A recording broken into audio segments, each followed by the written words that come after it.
Football Manager 2026 is finally here, and we're going to be doing a series using the in possession and out of possession formations feature that I've wanted for bloody years. I've wanted this feature for such a long time. It's something that I feel like that football games throughout history have always sort of gone into this a little bit, then sort of gone away. But trust me, nothing's been done like this to this level. It's absolutely brilliant. It gives you as much control as you could possibly want, both in and out of possession.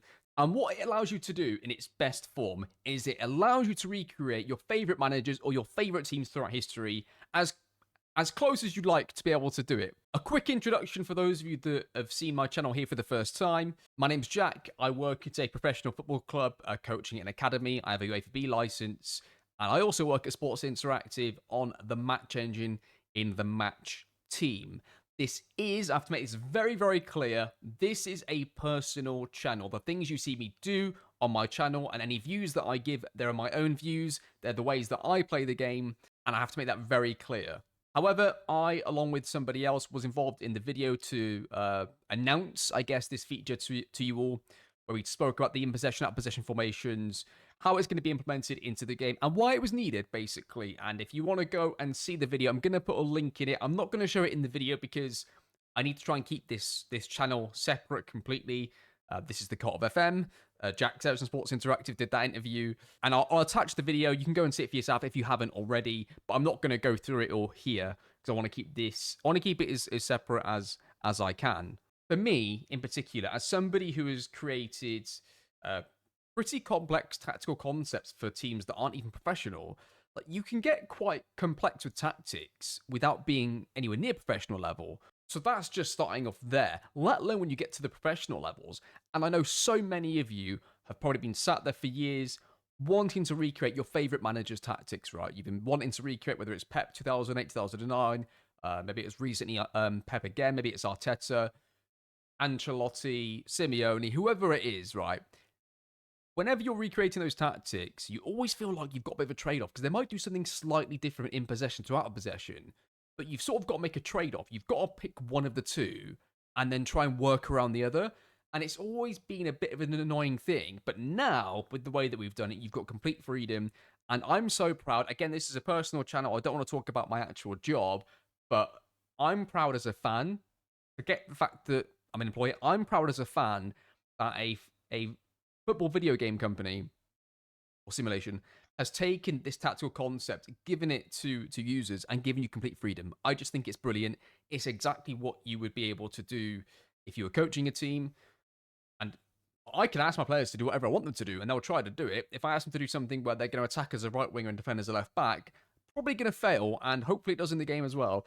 But I'd have the freedom to do that, right? I can ask players to play exactly how I'd like them to play. And as I mentioned briefly, you don't need to be a professional team for players to be able to do that. Like, I've seen it. Most of you would have seen it if you've even played at any level. You've coached, watched your kids or a family member play football. You can get quite creative tactically if you need to. I've tried to say this a few ways, and I just think that I'm going to run myself into trouble however I say it. So all I'm going to say, right, is that no matter what football game you're going to reference, that had something similar to this previously, just trust me, as somebody that has worked in football, played these games all the way back to 2001 when I was about 7 years old, playing my first management game. All I'm going to say is, trust me, nothing that's been done before is the same as what Football Manager 2026 is bringing you. All I can say is, trust me. Feel free to disagree and have your own opinions, but just trust me as somebody who has, worked in professional football, still does currently, and obviously was involved in the creation of this feature. This is on a different level. So before we go any further into the in and out possession formation discussion, because I want to get really into that into today's video, I want to really get into it, right, and show you completely the way that I'm going to approach it, how we're going to try and apply a real life concept of things that I've done in real life, how I might approach using that in the game, and going through that whole process. And I want to get really into the whole in and out possession feature and how I could approach it differently. Maybe you could approach it differently too, based on some of the things that we're going to talk about. But I want to talk about the actual save first. I thought in terms of the series, the first series for FM26, I was thinking, rather than doing a recreation, because there's so much time, we have got so much time this year to go through as many recreations as we want. So I thought, okay, but to start off with, what I should probably do is I should maybe approach it like I would do in real life. So I'll have some set principles of how I go into play and some values, things that we're going to try and do no matter what the formation is. But then the actual system of play might change, especially out of possession. So in possession, I'm pretty much going to stick to the same thing, but out of possession is where we're going to get creative. Now, some of you may have watched my Venezia series last year, and within that series, what I was doing was I was recreating the Zerbi using Venezia, and I was adjusting my team a little bit for out of possession reasons to try and match up against some of their playing out shapes, that kind of stuff. But as a lot of you pointed out, that although that was succeeding in that aspect, it was actually hindering our in possession play a little bit, and it was holding us back, and it meant that we weren't quite as successful as we could have been. We did really well, we were a European team and all that kind of stuff, but it was the trade-off, right? As I was making a change for an out-of-possession reason, but it was affecting my team in possession.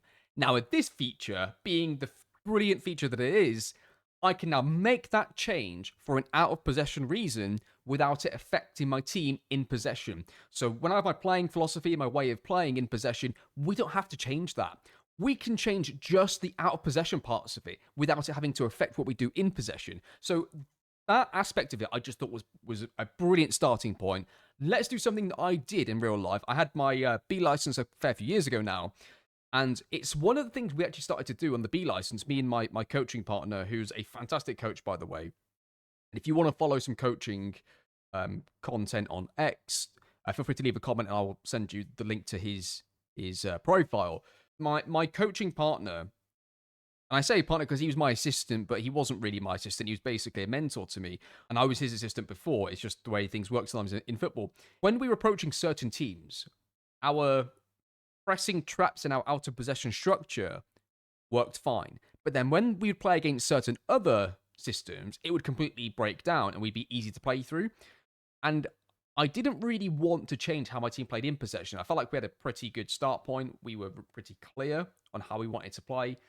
And it's the first time I started to really think about properly changing my team completely just in one side of the ball. And that's what we started to do. And I'm not going to go through all the details of it, but it was incredibly successful over the year and a half and those adjustments that we made. And I want to sort of illustrate how you might go about that. So I thought if I show you a clear idea of what I want from my team, and then try and translate that into the game using the in and out system, and then going through game by game, because the fun part of this is, if you love tactics, every match is going to be different, because I'm going to match up my out of possession formation and our pressing traps based off of their playing formation, how their rotations go, maybe the strength of the players, all the things a real manager might do basing their out of possession structure. They wouldn't really call it maybe rotations, maybe they do, it depends. It might be that they reference it by their playing out shape versus their more attacking shape. You might look at it in that way rather than calling it rotations. In game, we call them positional rotations because that's how the players move once the rotations of the roles kick in. So it's going to be very, very tactical this series. Very, very heavy on the tactics. All the money born, the stat stuff, that might happen, but it's going to come later in the cycle. Right now is going to be a massively tactical series, and there's going to be tactical recreations that come off of this as well. I may have two series going at one time. I haven't fully decided yet. I am moving next week, but don't worry, that is not going to impact this series at all. I'm going to make sure there's lots of stuff recorded ahead of time, so then, we don't really miss anything. That's the only thing I want to make clear, though. I am going to be moving. And then I've upgraded the microphone. I've bought myself a new microphone. Hopefully it sounds a bit better. Any feedback on that is definitely welcomed. And then hopefully when I move, I can improve some of the backgrounds. So it's not just a blank white background. Maybe we get some stuff back there as well. I do have a tactics board that has in and out of possession. Maybe I could put that behind me and we can write some of the new gen names on there as they come into the team. And that makes me move on now into why I've picked Leeds United for this series. There were quite a few teams I was looking at for this. And I wanted to use the Premier League because there's a Premier League license this year. I've not really used the Premier League very much in my series. If you go back through and look, I'm excited to do this. It's going to be a Premier League save. I wanted to pick a team where it wasn't, if I was successful, and I don't know if I'm going to be, by the way, it's not like I've tested all this out beforehand. I'm just going to go and try and translate something from real life into the game. So I've picked Leeds because I felt they're a good start point of you could have a very good first year and get yourself into like Europe and all that kind of stuff. But also it means that if I picked like a team that's in Europe, I sort of want everybody else to be as they are in real life. So I didn't really want to take a manager away from a team that's expected to win a trophy or get into Europe. So that was also another factor. But the last thing I want to say before I move on and show you some of the stuff in game is that if you're going to ask me what's my philosophy, we're not going to spend the entire like next 30 minutes of me going through just one thing. Like, we're not going to go through in detail. It's not going to make for good viewing. So I'm just going to say a few simple things here. So in a simple term, think of it like this. It's a bit of a blend of, and they're different managers, slightly different styles, but for different reasons that I'll get into and I'll explain. It's a little bit of a blend of like Pep Guardiola, Marcelo Bielsa, and Jurgen Klopp. It's a bit of interconnecting of all of these. I like to press as aggressive as Bielsa, but I'm a bit more pragmatic against certain teams. Like, if I've got the best team in the league, I'm going to be more like a Bielsa. However, maybe unlike Bielsa, I'm willing to be a bit more pragmatic and be a bit more like where I've seen Pep do this a few times, where he might drop his striker onto a pivot and play slightly deeper. Maybe the wingers go and press the back line, something like that. So that's probably where I'd fall into, maybe slightly more towards the Pep side of that. I like my team to be able to play out from the back, but not quite as a hard rule as it is for Pep. So again, I'm probably not quite then as much like Pep in that sense. I'm very, very open to my team having like the freedom to play from the back. The problem is, right, that if you are going to say that as a coach and you want your team to be able to play short, play long, etc., they've got to be able to play short first. Because if you don't really work on that and you think, oh, we're just going to play short if it's there, if that's your approach, you're going to get pressed and lose the ball. So I like to work a lot of my teams playing out from the back. But then once we've got it down to at least a good level, then I'm explaining to my players in matches, you can play what you see. Like, if they're trying to condense the middle and the fullbacks are open, we can try that. If we recognize that they're leaving that deliberately because it's a pressing trap, maybe we can try something else. We can go direct if we need to as well. I'm not as strict on that, especially going into a team that I don't know. And I say that because I've not watched much of Leeds of late. I did a lot of analysis. I did loads of analysis on Leeds when Bielsa was the manager, so I'm very familiar with Bielsa's Leeds, and that's really in my head what I'm looking for. And that's one of the reasons I wanted to be Leeds, was seeing that, the Leeds name, the Leeds kit, going through and pressing, turning over the ball, being able to play from the back, but being incisive with the ball as well, right? That's the key thing, but maybe I think people get confused with Pep and Bielsa. Bielsa is very high energy, and he's a bit of an extremist when it comes to pressing, which... I do love. I love that side of it, but we're going to have to be more pragmatic than that at times, and that's absolutely fine. That's what this series is for. You're going to see a lot of similarities between those sort of three. If you look at those three managers, you're going to see it. And it doesn't mean that I would go and do something like this with any team I coach. I absolutely love Diego Simeone and his style of football. There will be a Simeone recreation coming, don't you worry. I do love a 3-5-2 as well as a system of play. So I've got so many different things. So yeah, in simple terms, think of those three managers. If you're not too bothered about the specifics of the tactics, just think of those three. But there'll be maybe even more than all three of them. I'm going to be a bit more variable in my out of possession approach going into games. And like I said, I'm starting off doing this kind of tactic, this style of football. However, don't worry, I will be doing completely different tactics all throughout the cycle. I'll do a Simeone recreation. There'll probably be a 5 at the back series that I do. Maybe I do a series where I do like a journey type save where I do different tactics at different clubs. And I do like 3 or 4 year projects at each one. So we go to a club, we do like a Simeone recreation. We've got 3 years to get it right. Go to another club, do a Mourinho recreation, 3 years to get it right. Maybe something like that we could do. Let me know your thoughts anyway on how we can approach that, because I'm going to be up for doing recreations throughout the rest of the year. I just don't know how I'm going to do it yet. I just don't quite know how I'm going to approach it yet. So any thoughts on that, do let me know. But for now, let's get into the game. We've been waiting for this game for so long, haven't we? And I say we because I feel like I'm still one of everybody else. I've wanted to play this game so long. Like I mentioned, most of my focus, and pretty much all my focus at the start at least, is going to be based around the tactical in and out of possession formations feature and everything to do with the match engine. So that's the stuff we're going to look at the start mostly, and we're going to be going through everything tactical. So let's get into this. Let's get our Leeds United save going, and let's go through a bit of a brief concept of the playing philosophy we're going to try and implement into the game. Let's see this Bielsa football come out for Leeds United. So for those of you that have not seen the tactical introduction yet, I'm going to go through bits of the game in case some of you are watching but haven't got the game yourself yet. So we're just going to go through and create, we'll go control possession, 4-3-3 and 4-3-3 to get our tactics set up for in and out. And this takes you to the tactics screen. So we're going to go both just to illustrate the two differences. So that is the control possession 4-3-3 and 4-3-3 preset. And the reason I've gone for that is it's closer to what I'm going to start with anyway. I'm going to change the team instructions no matter which one I selected. So I thought I'd just start off with this one.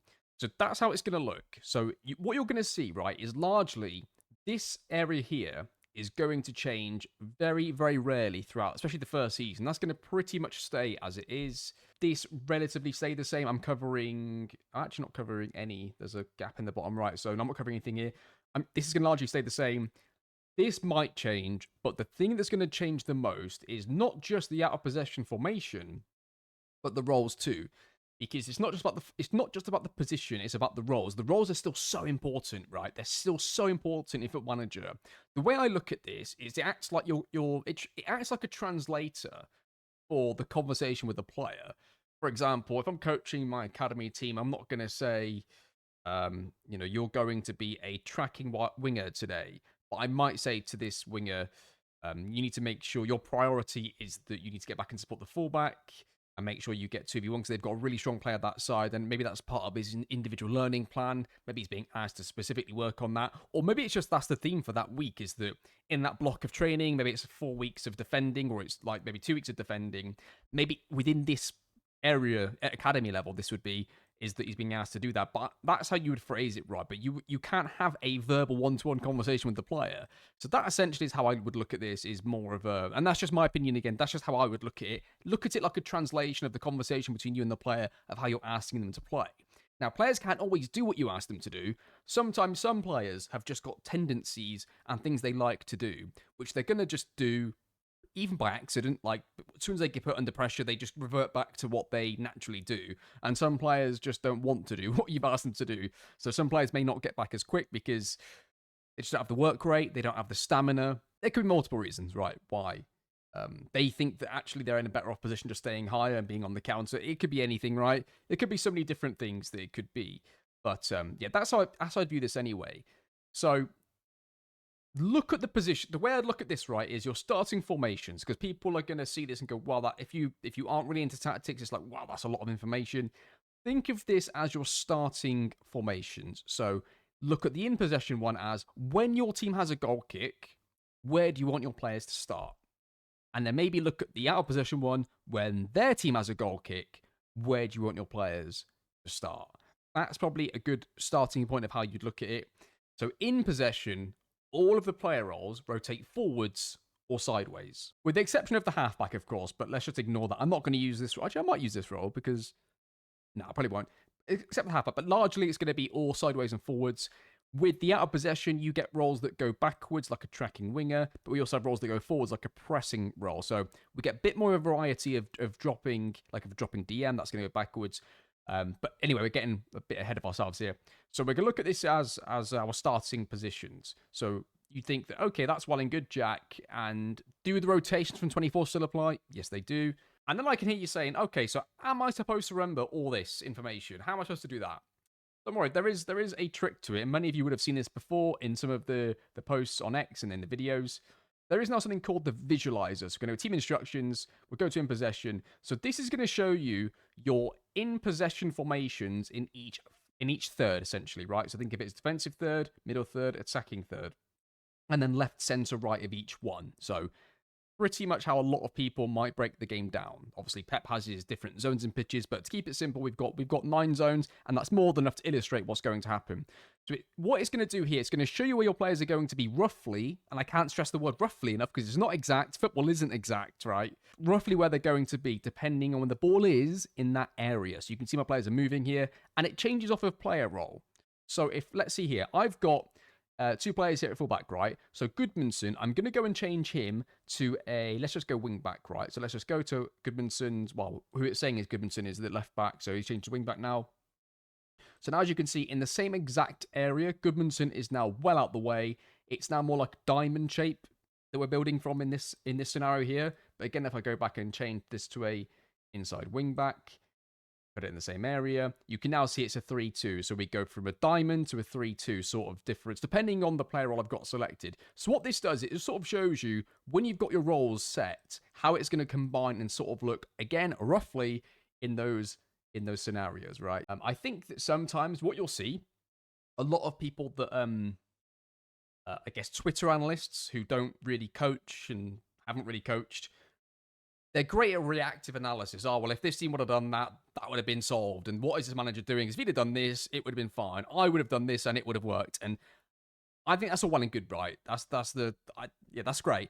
However, when you play a game, right, and because like here, right, this could be me speaking to my team with a tactics board. Like, right, okay, so when the ball's up here, I might say, okay, here, Dan James, when the ball's on that side, make sure you're attacking the far post and you're starting off wide, but coming in on the far post, you're a threat and you're not just a passive winger. I could be saying that to Dan James. I could be telling my defenders, yes, try and get and be really aggressive on that. So when the ball's your side, you go. These two here are gonna slide across, all that stuff. I can tell them exactly what I want them to do. And then while I'm doing that, as most coaches, as people will do all the time online, they're going to move the opposition exactly where they want them to be to make their idea look good or to make their point look good. But you cannot control what the opposition are going to do. What people forget sometimes is you can approach the game however you like. The other team are going to have, in the Premier League, they're going to have a top manager. They're going to have some really good high quality players and intelligent players. So everything you do doesn't necessarily mean you're going to be able to do it. Like, just because you want to press a certain way, they might play out differently. You might want to play out a certain way. Maybe they press you differently. Like, all these things always apply. You have to be analyzing in real time and reacting. And it's definitely a skill. And it's probably why a lot of people online post a load of retrospective analysis and get very popular doing that, and then never decide to take the leap to going into coaching. And because I've always believed anybody can have a good football opinion and good tactical brain. You don't need to be a B licensed coach. You don't need to be involved in football. You don't need to be posting online. Anybody can. People have different interests, right? Some people love football and it's a massive interest for them, but they've got a job, they've got a wife and kids, or whatever it is, right? And they just don't have that need to go and express it. But they'll, and I'm sure this applies actually to most of you watching. Like, you don't need to be a UEFA B licensed coach, work in an academy to have a good tactical brain or know what you're talking about, right? And I think that most people are aware that just because you have something designed does not mean it's going to go that way. And we're going to see that in this series. We're going to see examples where we match up the formation. Maybe their roles play slightly differently. So what I thought was going to be a 3-2 is actually a flat 4 and a 1 when they're playing out. Then we have to react to that, right? There's going to be all these kind of things that are going to occur. Yeah, anyway, that's largely what I wanted to sort of cover in this. And the same goes, obviously, for the out of possession. So you'll see the tracking winger. Tracking winger role is going to play quite normally in that first third. And in the middle third, it's largely the same. But then the difference is once it gets to the final third, you can see him here, how deep he is. Essentially, when the ball's this side, he's going to be helping the fullback double up on a player. So that might be if they've got a really strong wide player, we might do that. And on the other side, then he's also at the far post. I've just realised I've got Ampadu as a drop into the end. So we've got 6 in the back line currently. We don't want 6. So, yeah, that's not going to happen. I just did that as a illustration. There you go. That's more like it. 5 is fine. We don't need the 6. When we do a Tony Pulis or Simeone recreation, then we might get a 6. But not for this series. Well, we'll see. We'll see. Honestly, my main thing for this series is it's tactical, and I'm going to start off how I might approach it, but I'm going to be adaptable. I just want to win. I want this team to win. That is the primary focus, is we're going to try to win games, however it can be, in the style that I want in possession. But I guess out of possession, I'm actually quite open to adapting anything to the opposition. So, yeah, that's what we're going to do anyway, and that's how that largely works. So definitely give the visualizer a go to help you illustrate what you're looking for, and yeah, that's what we're going to be using quite a lot too. So before we get into then how we're going to set up exactly what I want from the team in the in and out system, let's go and have a look exactly what I want from my team and how we might go about that. Okay, welcome to some coaching software that I use from time to time. We're going to quickly look at some concepts that I'm going to look, and this is where concepts and principles apply. You'll hear a lot of coaches talk about principles. So I think where it can get confusing, right, is when managers talk about principles, and then you'll see a match and they'll play such a drastically different way, and you're like, yeah, but that how does that work? So I'm gonna try and go through a bit of my principles that you can see. So I'm gonna try and give you some that are really easy to see across the whole season. So unless it's like 1-0 up, 10 minutes to go, apart from like match game management situations, game management completely. I'm happy in a game management to abandon things if we need to win, which almost every manager does, including Pep. I've seen him put an extra. He's put an extra centre back on and gone 5 at the back. He's also put a centre back up front to try and win the game as well. He's done it with PK. He's done it with Stones. Yeah, game management. Regardless of game management, like last 10 minutes in a close game, these principles are always going to apply. So I'm going to put them into a 4-3-3. The position we're going to be the Leeds team here in white. They can have the ball there. Keeper can have the ball. Goal kick. Okay, I did want to have a fancy graphic showing all of these things in a, my bullet points of my principles here. I don't know if I'm going to get time to do that. If I do, I will put this in. If not, that will have to come in a future video. But at the very least, I'll put these down in the description of sorts. So at the very least, I'll put this in the description so we can follow along. So the first thing I want to talk about, when you approach a tactic in FM, whether it's a recreation or you're trying to create something specific, so your own tactic, whichever it is, the biggest bit of advice I can give is focus on one thing at a time. So if I'm doing a Pep recreation, usually what I'll do is I'll focus on playing from the back and making sure that's looking okay. Then moving on to like I'll look at like units really. So goalkeeper and the rest defense and build up shape, get that right. Then get the transition of like the wingers and midfielders right. So making sure I'm getting half space runs, and we're going to get into half space runs. That's a big thing for me is half space runs. So we're going to be doing that anyway in this one.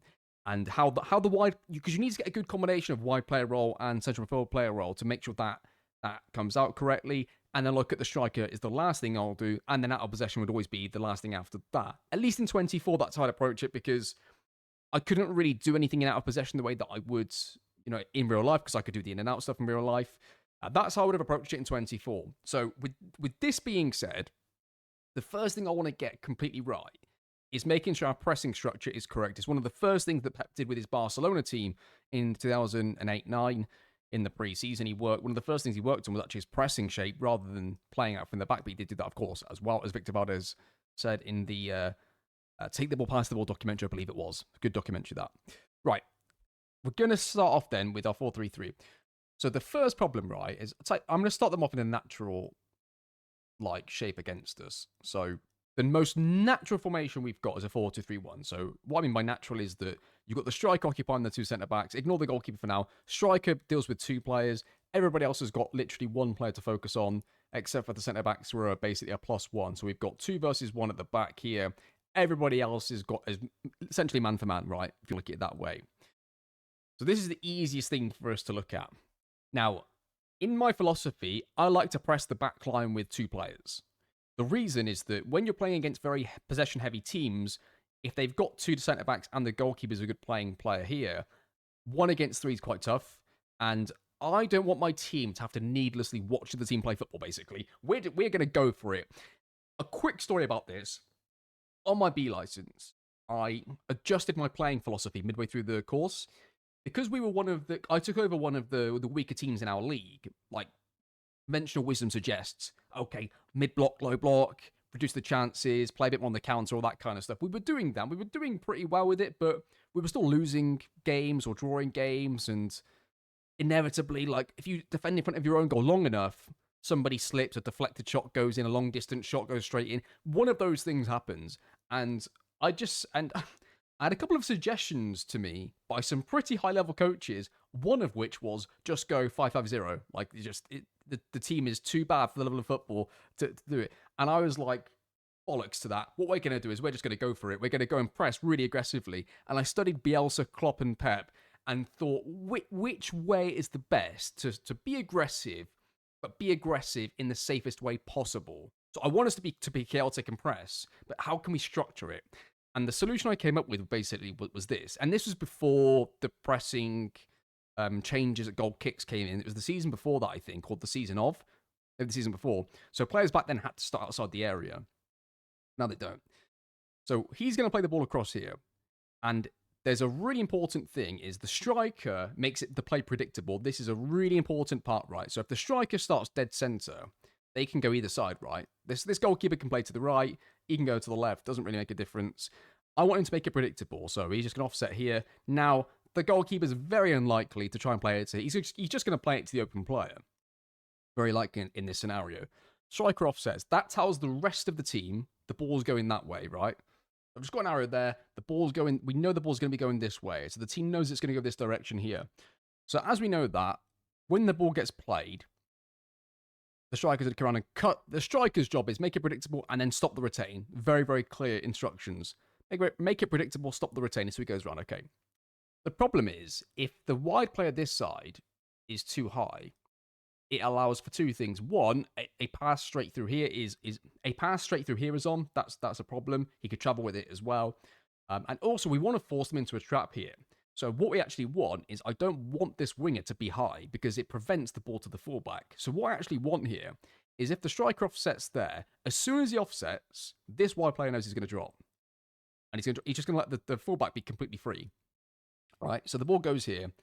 And he has to be very, very careful. He does not engage yet. He lets him have it. Because what we're going to do is this. The ball goes to the centre-back. The striker starts to cut off the retain. And then, but we need to get two players to press the back line, but we don't have two strikers. So we need to do something to get onto this player. So this is what we do. This player here, in fact, I'm going to switch these two. So it's like the 10. So it makes it a bit clearer. So the 10 here is now going to abandon this player here and start to engage. And there's one of two different ways you could do this, right? You could either have, if this player starts the other side of the ball, you could have it be this player that goes, or it could be the pivot player. But for now, let's just have the pivot player because it's an easier transition here. So in that scenario, as he travels, as the ball's traveling, he's just going to abandon his player. His coaching point is to make sure he screens it into that player. This player is going to make sure he's close enough where if they want to play that pass, he can get close to him. That's his main... He's never going to be in front of him, but he has to just be there. And then the number 8 is going to make sure he slides across to be on the 10. And then the 7, so the opposite winger, then slides across to be on the midfield player. And you leave the opposite side spare. And the reason is that player is the least threat in this moment, right? If they want to play a switchboard, by the time that gets up, over, and down, we can get across anyway.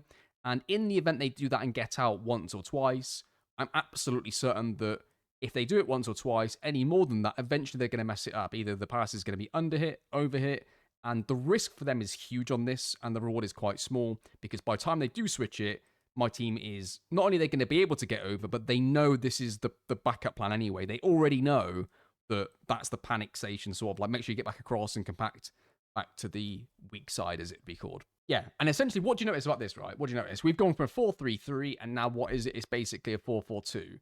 And we've used a central midfielder to jump out. And then I'm using my opposite winger to then condense and make the pitch narrow and make sure we've still got a 3-B-3. So there's a few principles here, right? 2 players pressing the back line. 2 players pressing the back line. Matching up the numbers in the middle. So if they've got 3, we have to have 3 somehow. We have to try and get 3 somehow. However it is, it's got to come somewhere. And it's okay if the winger's like here. As long as he's close enough to affect him, that's fine. Because there's 2 things to this. Lots of stuff can go wrong, so it's not perfect. So let's say, for example, the number 4 here, the pivot player, is a bit late going on to that player. And let's just say we've ended up in this sort of situation and he's dropped in. He wants to play that. We're okay with that because if he plays that ball into number 4, as long as he's close enough, he should have like quadruple pressure on him pretty soon. And his only free pass is probably going to be to the goalkeeper. And that's if the 9 isn't in a good position. So we're sort of okay with that because a lot of things can go wrong here. If any pass is slightly off, we're going to win it. If his touch is off, we're going to win it. Plays a first-time pass, the 7's in the vicinity. Like, they might get out against us, but they have to be perfect. And I'm okay with those odds because I've seen it so many times before. At the highest levels, you start doing one-touch passes around the corner, bad things can happen. So even if they don't get it right, it still might work out for us. But let's say we do it perfectly, right? So we do that. He starts traveling out. Fullback's open. Then if they do then play the pass that we're looking for them to truly play, which is this one, hopefully this team should be, this unit here, the back four should be slid across quite far by this point. The team's going across. 11's going to screen into the 7 and make it like a 2v1. He's going to engage. By the time he's engaged, what should hopefully have happened is now the 10 is doing the same job as the 9. He's now stopping the retain. So now he cannot recycle the ball. We shouldn't be able to. We should have players everywhere cutting off pretty much every pass if we can. Again, this goes back to like, football's a messy game, it's a chaotic game. It is not going to happen like this every single time, but this is the idea. So now he's got nothing on, and what usually happens is I encourage the fullback to be like inside the winger. They try and play a pass in behind, and my goalkeeper is usually like around here. Anything slightly over here, he's just going to come and absolutely nail. If it's like a dangerous situation where the winger's beating the fullback, keeper's going to be on that. But the fullback usually gets there as well because he's already got the head start, and he knows that's what's going to happen, right? The danger is that pass could be absolutely inch perfect. He takes a great touch and he goes through. Again, for the one time that happens, I'm happy because most time it will not happen. But yeah, that's the trap, right? You force them to one side, you lock them in, and you force this pass down the line. And you do not allow them any opportunity to retain. Now, this is quite an extreme thing because what I'm doing here, I'm taking two players completely out of the opportunity to mark or screen. That's quite an aggressive press. And it really does rely on the fact that if you do get the ball to the fullback here, they absolutely cannot retain because we're going to be really condensed over. Like, if they somehow do get out, like if we're something like this, and, I don't know, 4 drops and 4 gets it, and the 7, like, I don't know, maybe we end up in a sort of situation like this, it could be, like, straight into the 8 runs away, and now they've got, like, this almost be like a bloody 3v1. So it's really important that you do this right. And this is when this kind of football goes wrong. And it did to Bielsa at Leeds in his last, month or so, or maybe a bit longer. When you get it wrong, that's what it looks like. Like, when you go and press high, you look absolutely, like, all over the place. Like, it's not a structured defensive style of football. It is chaotic. And when you get it wrong, it can look bad. And when you get it wrong, what you end up happening is when teams are low on confidence and they're a bit tired, you see players like that are late to react, and then you just get played through, and it just looks easy. That's what it looks like when you get it wrong. When a team plays a low block style of football and they get it wrong, it's really obvious, right? That a player doesn't go and stop a cross, a player doesn't head it away, a player doesn't track somebody back. It's really obvious, and we all point and blame. But this is slightly harder to see when somebody's doing it wrong, and it just looks like, they're tired, etc., right? And sometimes it can be that, but confidence too. You just start to react more to stuff, both in and out, when you're low on confidence. So, yeah, this is what it's going to look like. It's going to go wrong. It's going to go good as well, and we'll see how it all plays out. But that's generally the principle. We're trying to set traps wide into the fullback if we can. We need to press with 2 players, maintain a even number of players in the middle when we can, utilizing usually the opposite wide player. And then the final thing is, however many players they've got up front, we need a +1. So if they've got 1 striker, I'm just going to put them out roughly, not exactly where they were. It doesn't really matter.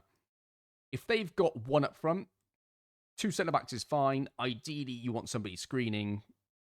But if he's man marking him or pressing high, that's fine. But once they beat the press, I always like to have 1 player screening in front, whatever system I've got. 1 player has to screen. But if they've got 1 up front, we're okay to leave 2v1 like this while we're pressing. That's not a problem.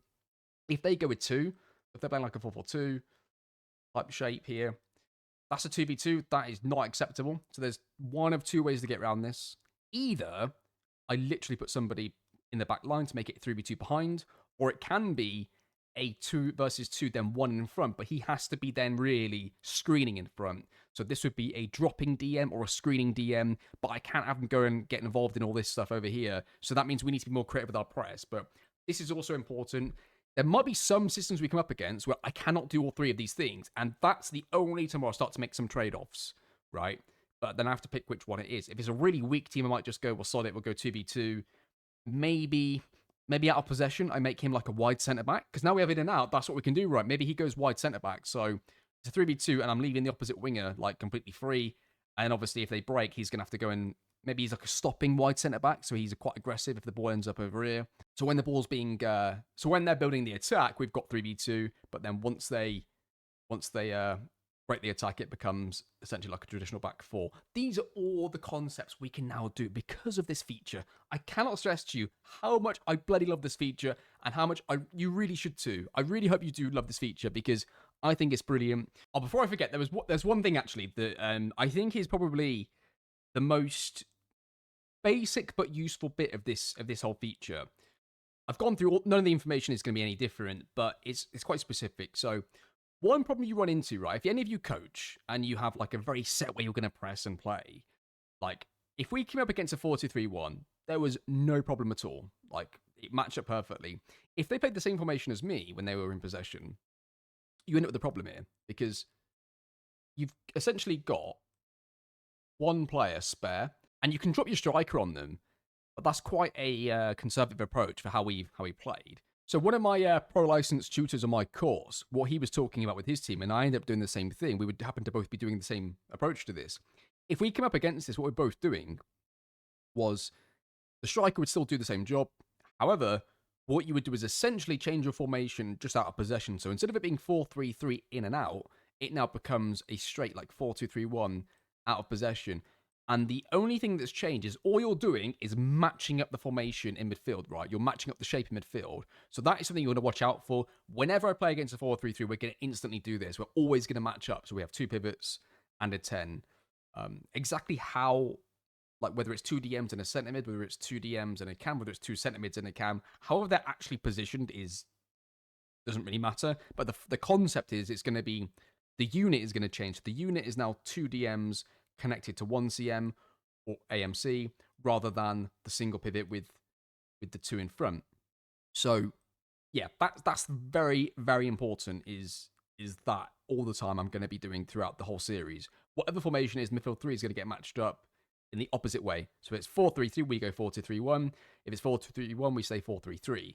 That's another thing I forgot to mention for the out of possession shape. Later on, we'll go through what we do against 3 at the backs. I've got a really fun way to play against. We change. I tell you what, I'm going to show you now. So the last thing I want to show you is 3 at the back. So the thing that caught us, right?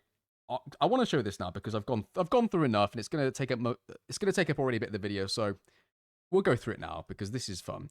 So we played. I'll tell you a story. We played a team, right, in my first year, and we had a 4-3-3, and they played 3-5-2, and I was like, okay, that's fine because we'll just go maybe like the wingers can go and press, fullbacks can push up, fine, whatever, no big deal. We got the numbers, that'll be fine. And they just absolutely shredded us. Like they'd have the forward drop and get on the ball, then he'd play through to the 8 that would get dragged in, and then the 9 would be like split in, and they'd have players going across, and they would just be playing passes in the channels, and there was so many different things that we just couldn't react to it no matter what we changed. And right towards the end of the game, and this is the thing, right? This is what people should always look at in football. If you're coaching or playing Football Manager, do not always go off of the result. And I know that's easy to say. I care about winning more than anybody. But sometimes a win can paper over the cracks of a poor performance. And sometimes you can play really well and not win, right? It can easily happen. And it happened what happened in this game, really. We got beat 5-3, 5-4, but it could have been so much worse than that. Like, they missed a lot of chances. So we got absolutely battered, but not in scoreline. The scoreline was relatively close. If we went and did what we usually do, which was that, right? So think about what I just said. We're going to match up the formation. So we did a bit of this at the start, and then we had those going as well. There's absolutely zero protection. It's 2v2 at the back. So what we did in this game, when I talked about when you can't do all of those things, you have to sort of like abandon one of your principles to make the others work. We did this. I did this. I say I did this. It was my choice. I decided that, well, okay, we'll just go 2v2 at the back and we'll match up a field. And that's sort of how we went about it, right? Man for man on the wings. Stays aggressive, goes in line with the philosophy. Looks great, doesn't it? Yeah, we got absolutely shredded doing this. So towards the end of the game, we were looking at it, and what we decided to do was, right, okay, let's pull out our DM behind to make it 3-2, right? That allows us, if they play in the half spaces, we now have a bit of protection here and here. The 2 can slide across. We drop the 2. The 2 central field players can pick up their central field players. Our striker can drop onto the pivot player, and the 2 wingers go and press like a 2. So it essentially becomes a bit like a 5-2-1-2, right? Out of possession. That's what it basically becomes. And towards the end, they couldn't play out because they play out. We'd have 2 players instantly, like they play out across here. Then those 2 would become like a proper 2. And now don't forget, this is the left winger in possession. So the left winger in possession is ending up on the opposite side of the pitch. And this is something you just could not do in FM for an out of possession reason without affecting in possession in previous editions. That's why this feature is going to come alive. Then I would do this. They'd try maybe go out here. And now they've got a problem because if they try and ping it into the channel to their striker, we've got protection now. If they try and get their wing back, like we had them everywhere. Then the next time we played them, we did this from the start and we beat them 5-1. Similar players, same exact concept. And it was a very, very clear example of like, it was a, and I don't want to put too much emphasis on shape because it's about principles, right? I think more. But just giving my players a different solution to the problem allowed my players to completely adapt and react to the scenario. Their players couldn't adapt to it. And what it was I'd spent so much time coaching this team on principles and ideas rather than like, this is a specific thing you do every time. It was more about principles. They were so coachable and adapted to it so well. Like, you've got a lot of moving parts here. My DM's gone a centre back. My 2 8s are essentially playing like 2 4s out of possession. My striker's playing as a 10, and these two are playing like a front 2. Like, there's a lot of moving parts there that's quite different to how we would usually approach a game. But they did it expertly. They were perfect, and you're talking about above grassroots, but a little bit below academy level for this, under 16s. And they did all of this perfectly. So football can appear very complex, but it's also very simple. If you think about this, everything I just said, only thing we really did was we went, okay, our normal set, right? Okay, instead, you drop one position, and then you two engage a bit higher. That's it. It sounds very complex, but that's essentially all it was. I was very lucky for the attitudes and the players I had. They were such quick learners, such a great group to coach. It didn't matter. I preferred to have that group than to have a better technical team that wasn't as adaptable and didn't listen. They were great, and this is what we did. So against a 3-5-2, that is exactly what we're going to try in the game and see if that works as well. But that's out of possession. Let's quickly, and I mean quickly, talk about in possession and go through some principles there as well. Okay, so in possession, the most important thing for me is actually how the attacks develop in the sort of middle to final third. So let's skip through to that rather than the build-up. I don't want to focus too much on that right now because the build-up I can be quite variable with. I just want to focus mainly on this. Right, maybe get them a bit higher. So we're going to try and isolate them wide with our wide players, which I know you'll hear a lot, but I have a very specific reason for it. And it's probably the hardest thing to do, unless you're going to dominate the ball the way that Pep does. It is quite hard to do this over and over again without being caught in just massive transitions. So, yeah, it doesn't always work great. You've got to make sure that you've got to get the structure perfect, otherwise you'll just get counted on quite badly. So let's put them in a 4-2-3-1. They can have that. That looks fine. So we want to try and get the ball. Let's say that's the ball there. We want to try and get this sort of scenario, right, where we've got the wide player pretty wide and the 8, they're both really 8s in the situation in the half space. So the ball goes wide and then multiple things happen from this. This is really our trigger to get our attacks. Either the 8 can go through into the half space, we play him through there. He might run and he might drag the number 4 with him. And if he does, we might be able to dribble inside and then go and try and exploit the back line because he's taking the midfielder out the way. And it also then develops a scenario where the striker could be in, the 10 could be running, and so could the 11. So it offers that. If the 4 goes and tracks the 8 really well, but also maybe the 8's across, so maybe dribbling into the middle isn't quite on because the 3's there. We've got an option where maybe 7 can try and take the 3 on if he wants to. But also, if everything's closed off and nothing's really on that we like, we can go through the 4. And then this is the really important part. The opposite fullback has to be narrow. It doesn't have to be a role where they invert to DM, but they have to be narrow of sorts because the 7's probably deeper here. Because when the 4 gets it, for us to get it into the 10 or the 11 quickly, he needs to be in a situation where we can get the ball in one pass to him, but it's also short enough in distance where this isn't like a really powerful pass that he has to take a really heavy touch on. And obviously, the longer the distance of the pass, the longer it travels, the more time we've got players to get pressure on him. So he needs to be relatively close by so we can then switch. If we do, it's then going to open up, especially if this number 4 has tracked him into this area, it's going to open up a 2v1 here.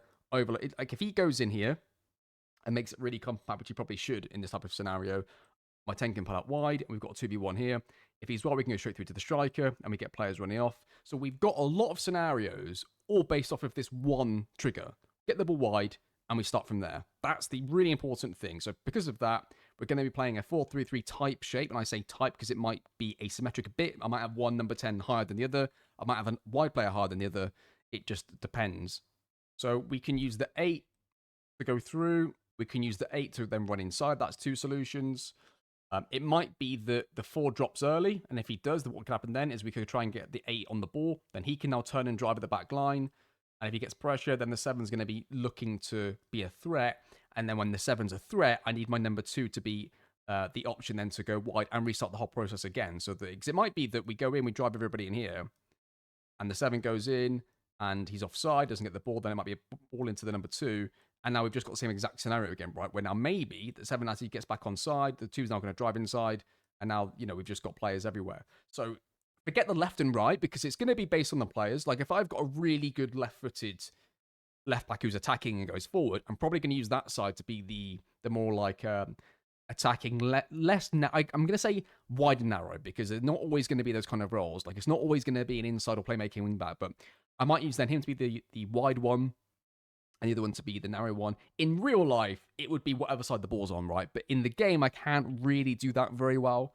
But we'll try. Maybe we'll go like two wing backs with sit narrow width. We can try it, but really, it's probably going to be one side that's going to be more the wide side, and then the other side's going to be more the narrow. So that's probably how it's going to go, right? So that's largely what we're going to try and do in possession. In terms of building from the back, we're going to be set up to play out, but I'm going to set the goal kicks to mixed. So if the goalkeeper, if they sit off us and he's got an option short, he can. If they press really high, but they've left the centre exposed because they want to be really aggressive, then he can play straight to the pivot player.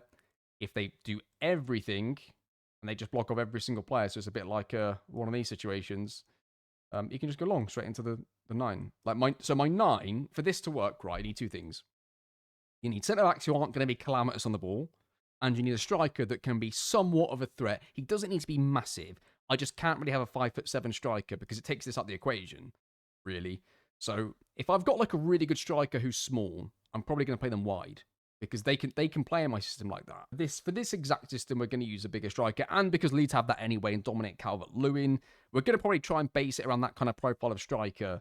But we'll see. We'll see what happens. That is going to be what we're going to try and do. So now I've given you the crash course of what we're going to try and do in terms of principles and a bit of a playing philosophy. Let's now see how that might get translated into the game using the brilliant in and out of possession formations feature. Okay, so now we know the kind of football we're going to try and play. Let's get into the actual tactic and see how we're going to design this. So let's start off with, I think usually I would start off with team instructions, but I'm not this time. I'm going to start off with the positions and the roles of the players. So I want a ball-playing keeper because I want him to be able to play if he chooses to. We'll have one ball-playing defender, playmaking wing-back. I think we'll have...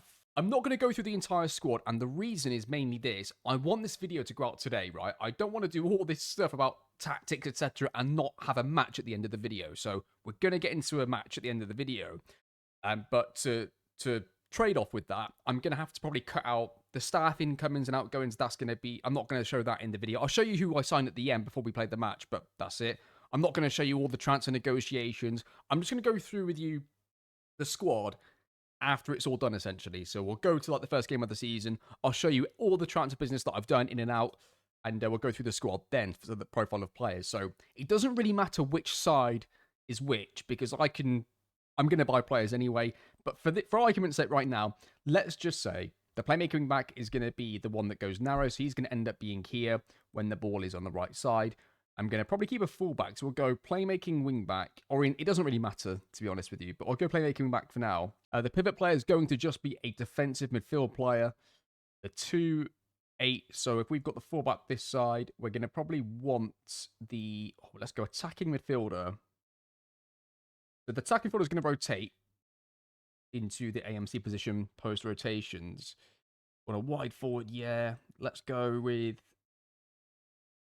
Oh, what do I want this side, though? Or want 2? I want both of them to break the lines. So I guess I sort of do. I want the side that's got somebody wide. So the side with the fullback, to get what I want, he needs to be the most aggressive one. He needs to make those runs in behind. This side can maybe be a winger instead of a wide forward.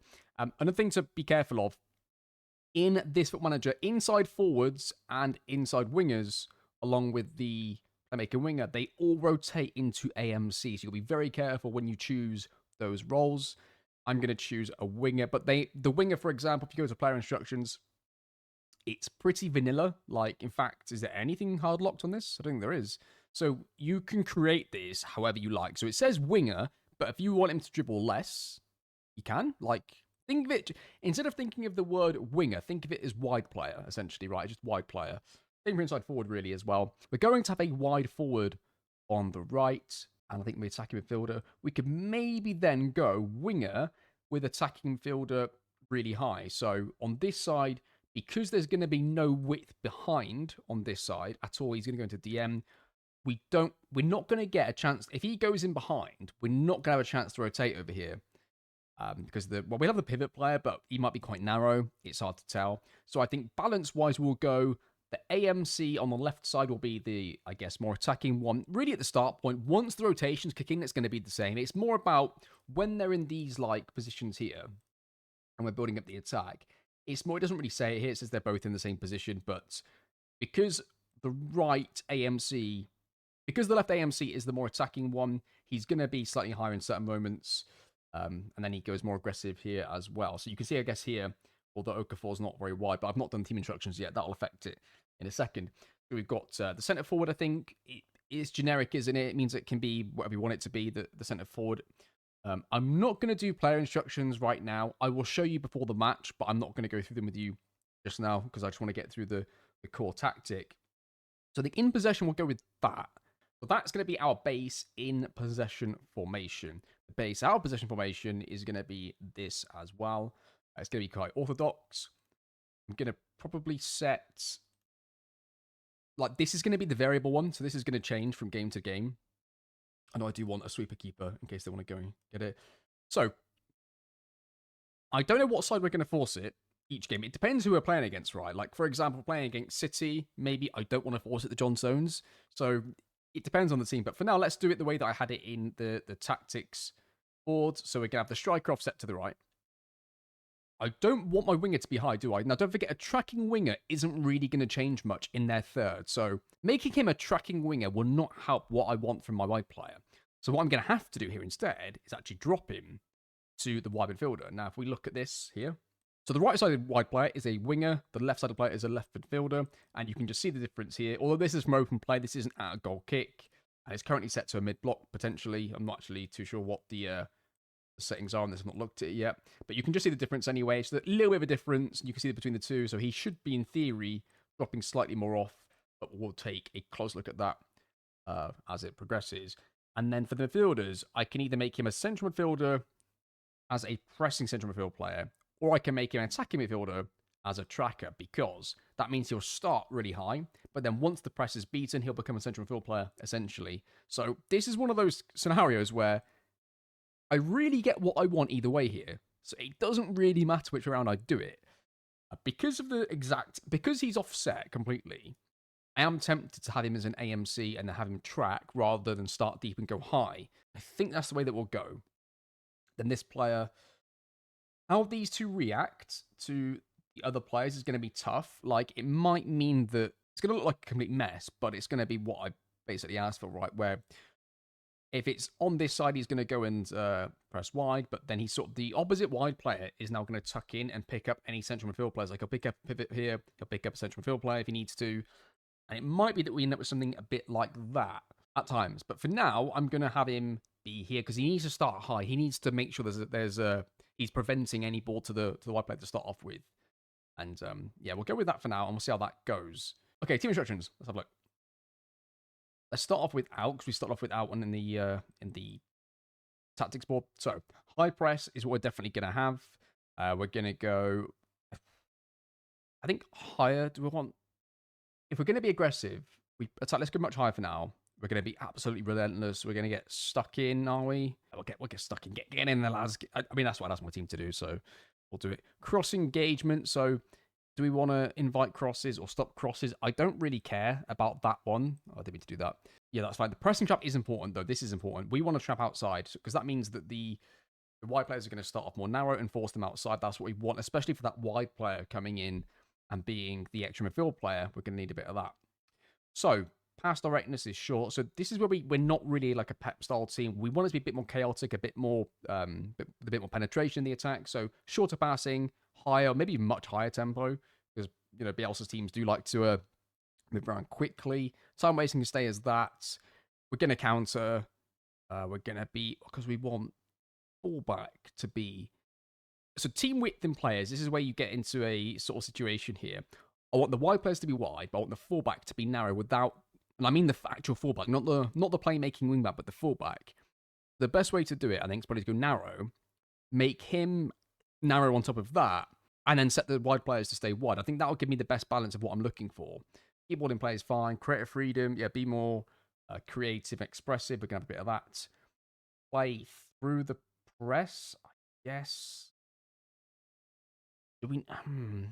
Goal kick's going to be mixed. Goalkeeper, if he's got it in his hands, I'd rather him look for a fullback, I think, and then play centrally from there. But to avoid the fullback to winger pass, which I know Pep famously hits that as well. Supporting runs. Right, let's have a look at this. I want a overlap on the right, because that's the fullback, isn't it? Then the left side, the playmaking wing back. I could put underlap on that one, or do I leave it? Do I want the winger? No, I think we'll leave it like that. We'll go overlap right, and then we'll leave the underlap as balanced. Dribbling, we're definitely going to run at the players. Pass reception into space or feet. I'm going to leave that unbalanced. Work the ball into box. Discourage long shots. Cross style. I'm not a fan of just like, you've got a big striker, just cross it into them. Because if you've got a big striker, they've also got 2 big centre-backs, usually. Like whipped crosses, maybe? Low crosses, mix. Let's just go mix for now. And let's see what happens with the crossing. And that's going to do it. We'll leave it on positive mentality as well for now. So that's going to start off as my tactic. And it's going to start off with... I'll show it to you in the visualizer. So that's how it's going to look in the visualizer as we go. And you can see the potential problem. That's why I want the winger, because you can see how narrow Goodmanson is here compared to the right back. And that's how the attack is going to build. So it looks okay to me, that. That looks okay as a start point. Love that from the goalkeeper. That looks good to me as well. I mean, yeah, that looks good. Longstaff's quite narrow there, isn't he? Which one was it? Is it here? Okay. See, if that's where he is, if that's where Dan James ends up, whoever plays there, yeah, look at it. If you break that into like an actual, you can't see my finger here, but if you like see that as an actual third, that's exactly where he should be. So you split the pitch into thirds out of possession, and then have him going straight down there. That's perfect if he goes there. And the same for Okafor. So that all looks good to me. In the middle third, it all looks good. Defensive third. I mean, Stack's loving the engagement stuff. He's running around and pressing players. So maybe Stack will get taken out of that. Maybe make him a screener. Does that change what we get from him here? Yeah, look at that. Look at the difference. Do you see how now that one change in role, because don't forget we're a really high-pressing team, like the team instructions and the mentality is allowing him to go and be really aggressive, but now I've changed him to a screener. He's not going and doing that, so that's quite a big difference there that we've just seen. But that's going to do that then. So that's how we're going to set up with the tactics. I'll do player instructions off camera, then show them to you before the game. Yeah, usually on these, usually I would show you all the staff, all the players that we're going to go through. But I just think because of time, and I want to get this video out today, we're going to go through all the squad that we've got and see what players we end up with. And like, if you're a Leeds fan and you're excited about seeing me play as Leeds, if you're expecting to see a lot of the existing players play, please don't. There's going to be a lot of changes to the squad.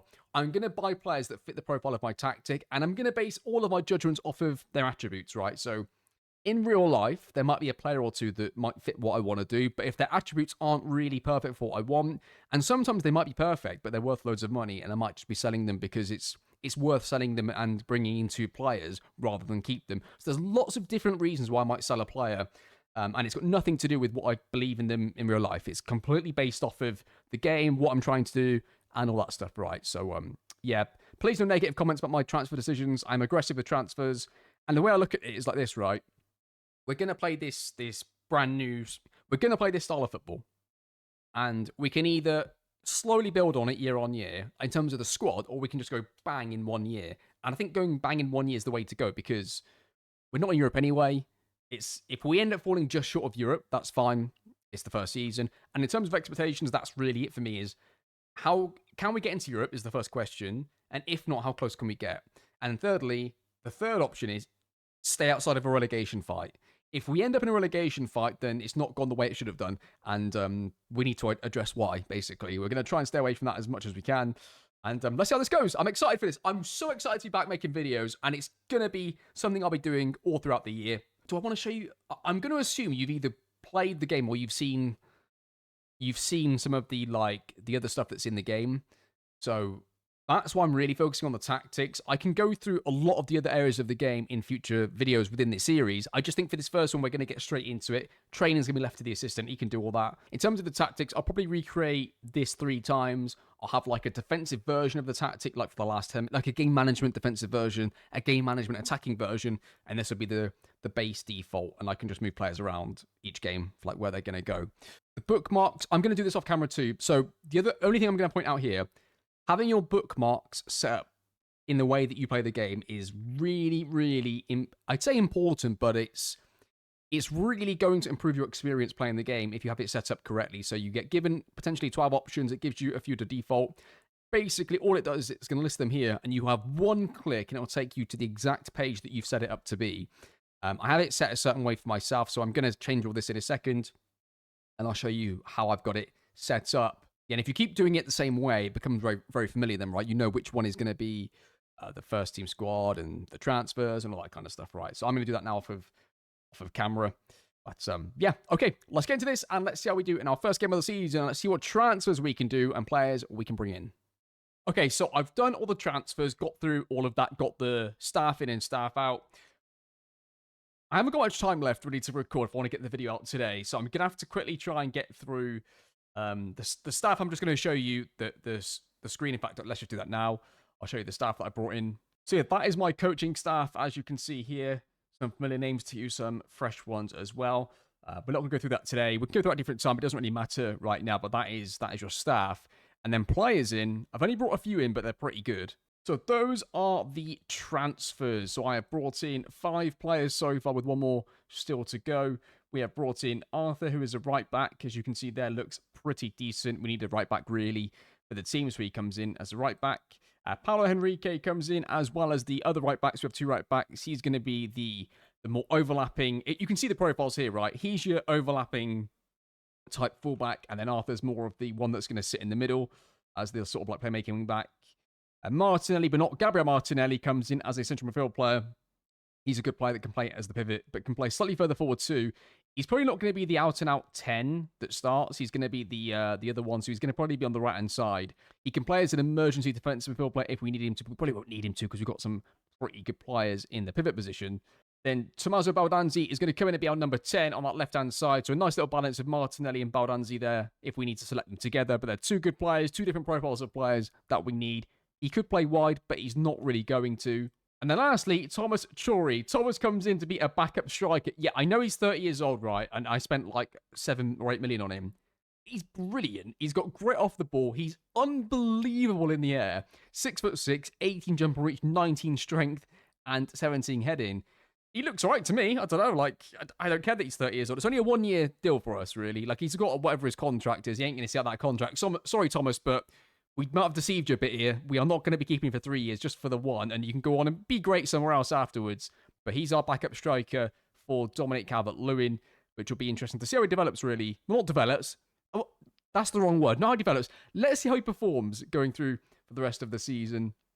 And the only player that you've not seen here that I am going to sign is going to be Alexandre Ribeiro, who's going to come in and be our starting centre-back for hopefully the next few years. Only 26 years old at the prime of his career. Solid centre-back. He's good defensively. Okay on the ball as well. So, in fact, he's very good with 14 passing. Just doesn't really dribble with it as much, but that's absolutely fine. Right then. So, your squad is this.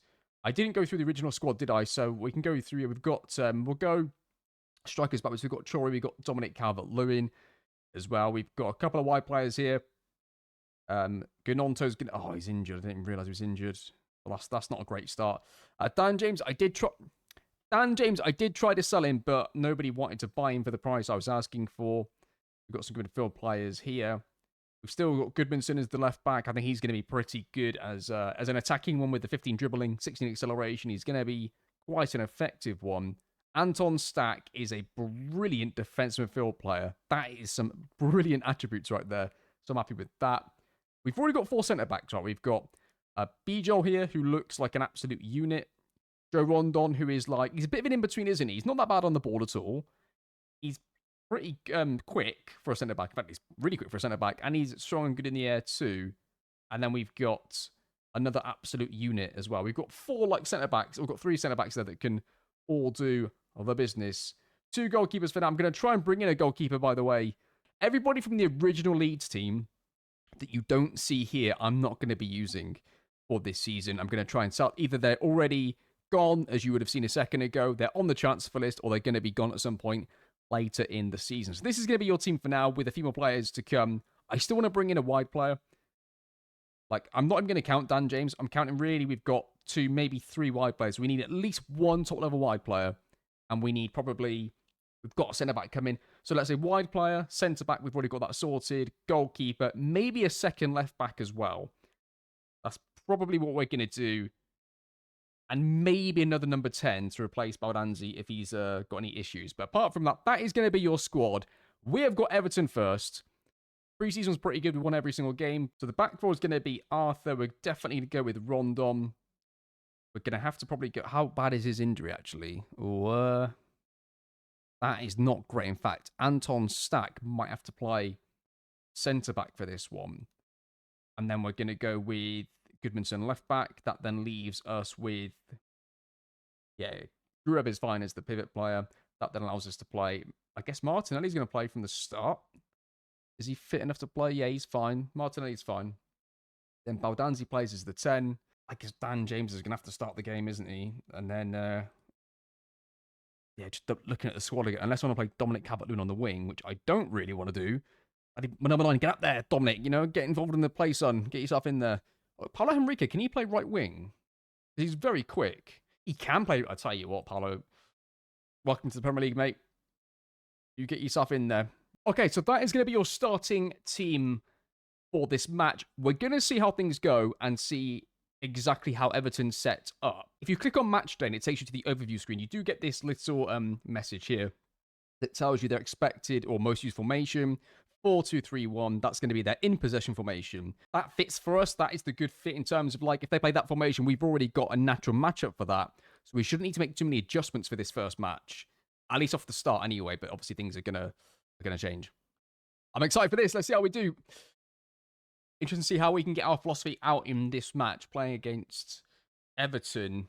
We're going to address the team. Yeah, we'll go with this one. Go with the assistant, see what he thinks of that. Right then, we're going to ignore the pre-match interview. So that is your team 4-3-3. Let's watch the intro for the first match. I think we should, shouldn't we?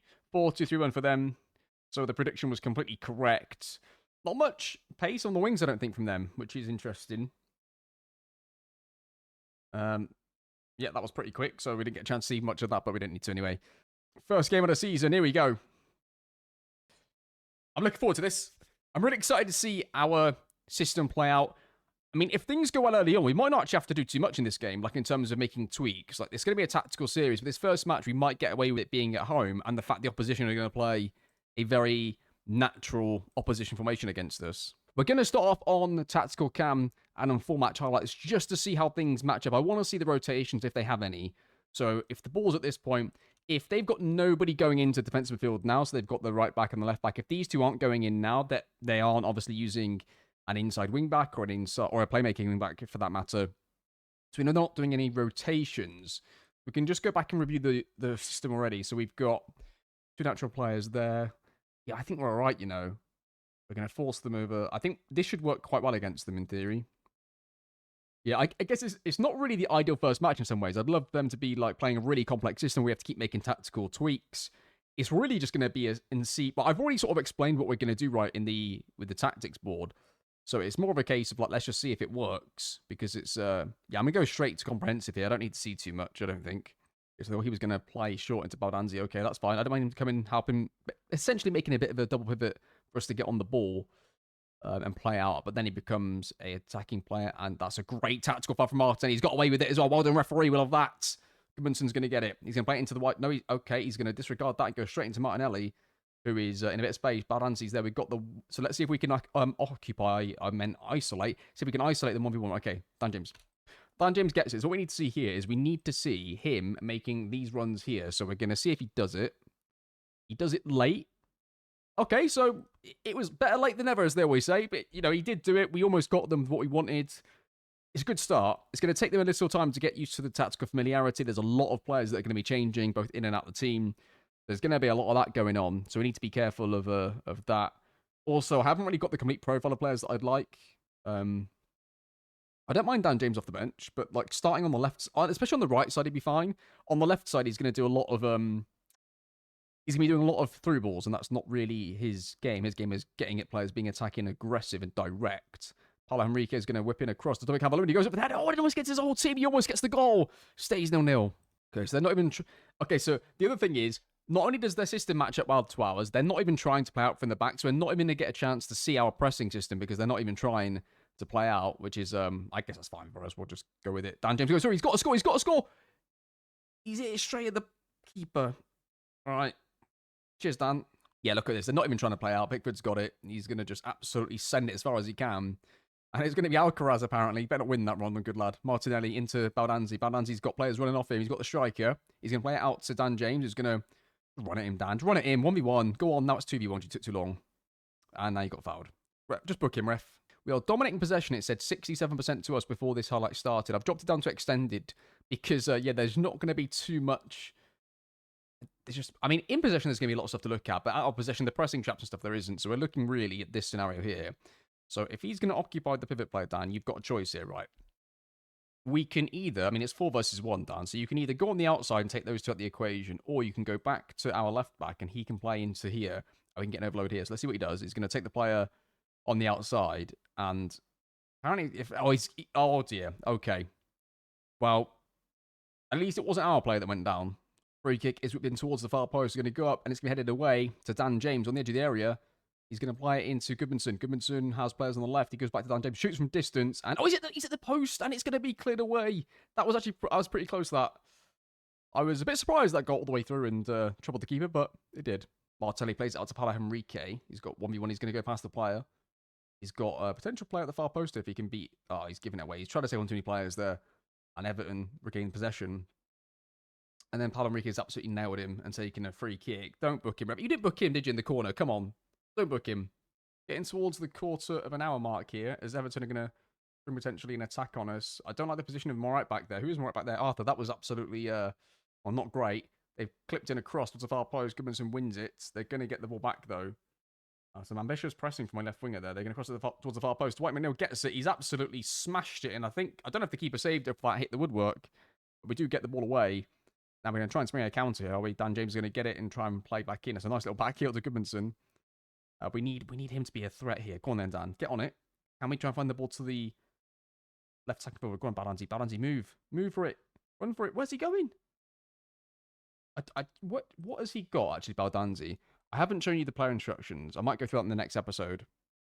Don't have time. So he's got standard. I'm going to move into channels on him. We'll go with that. I'm still not getting enough ready from Baldanzi, I don't think. I don't know whether to put him on... Can we go stay wider and see if that gets him in a slightly more aggressive position? Let's try that. Okay, so we're going to build from the back here. Rondon's got it. We're going to watch Baldanzi here. A bit like a hawk, really. We're going to watch him. See what he does. We're going to retain this, are we, Joe? Where are we going with that? Oh, my God. Just release the ball, lads. What are we doing? So they're going to have the ball now. It's going to be potentially an attack for Everton. They're going to play it across. They're getting behind with the striker. They're going to shoot. And luckily, he tried to dink the keeper, I think, or something there. We've got away with it. We aren't really... I'll tell you what we might do here. Like, I don't mind us... We don't need to play short. We've already got play through the press. We're already being relatively short. Like, it's... Going up to standard isn't like they're going to be direct now. We've already got play through the press. We've already got them looking to play it. But I want them to be a bit more direct with the ball. Like, not as in the air. We can keep it on the floor. But okay, and then we've just gone absolutely... Okay, well, now we've just mixed it up. So we're on cue there before the tactical change even goes through. Dan James goes on the left-hand side. Is he going to get a shot? Plays across. Goal, I guess deflected and into Pickford's hands. We've got outswinging corners. I've set this up myself, this routine. We'll see what happens here. Crosses it towards the centre. It's headed away. Dan James has been really involved in this match. He shoots and he's hit the field goal. Gonna go long. Yeah, this has really killed like the pressing, hasn't it? Because we're not gonna play too many teams that do this against us.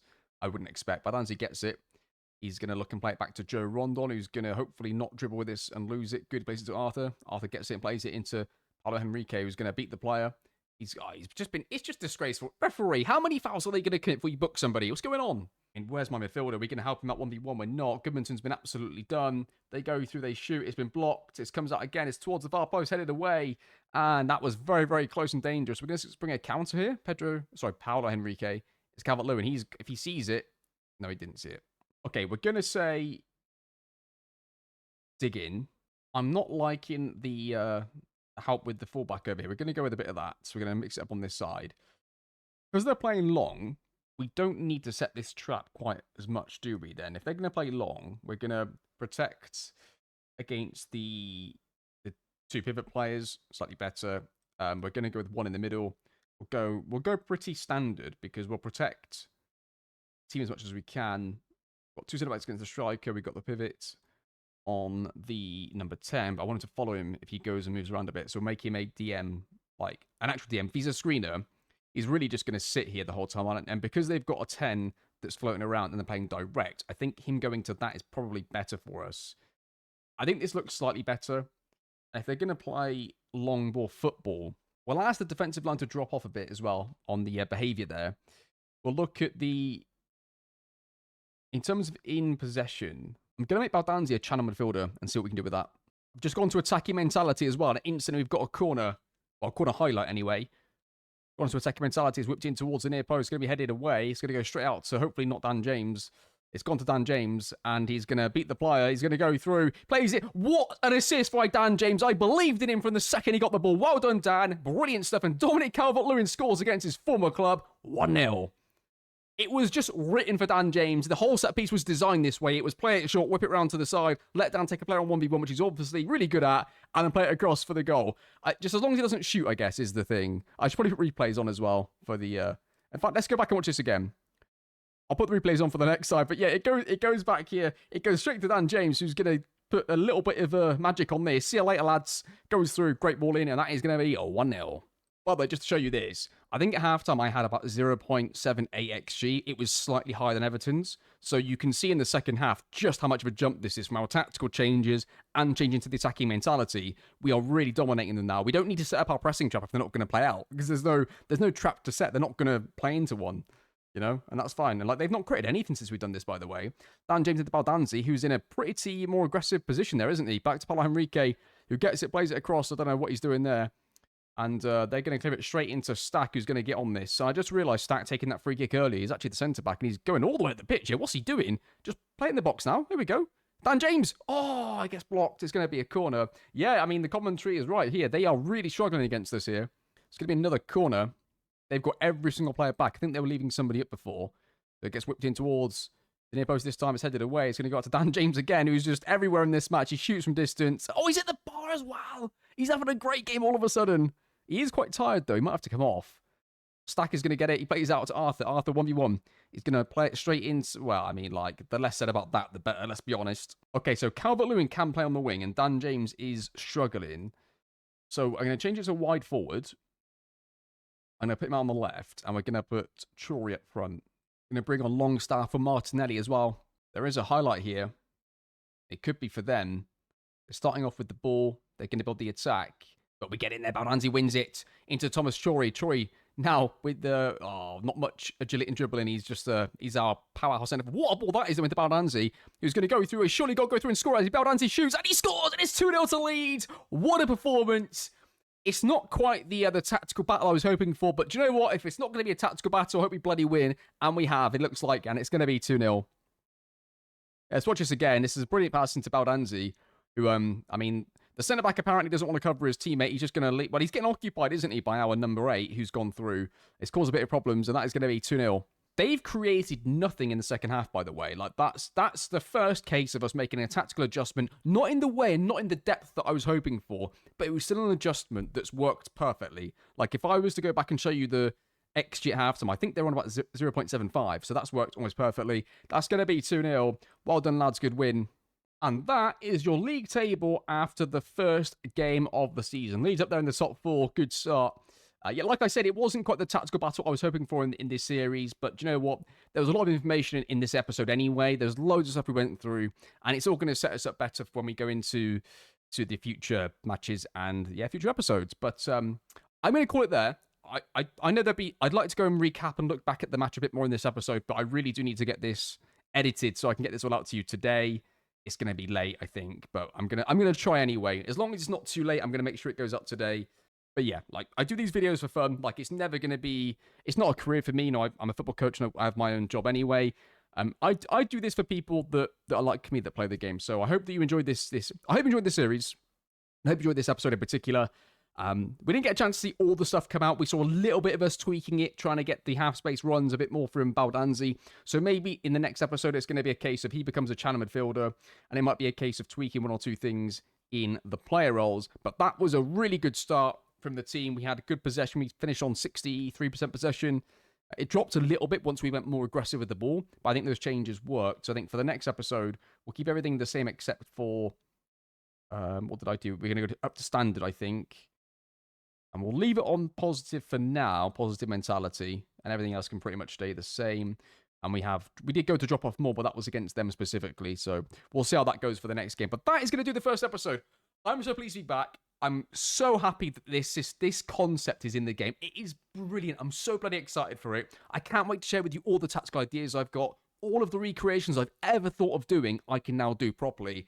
It's just a case of how many can I get through in the whole cycle, and how do I do them? Do I do them in different series? Do I do one series where we do loads of them? Do let me know what you think about all of that. But that's going to do today's episode.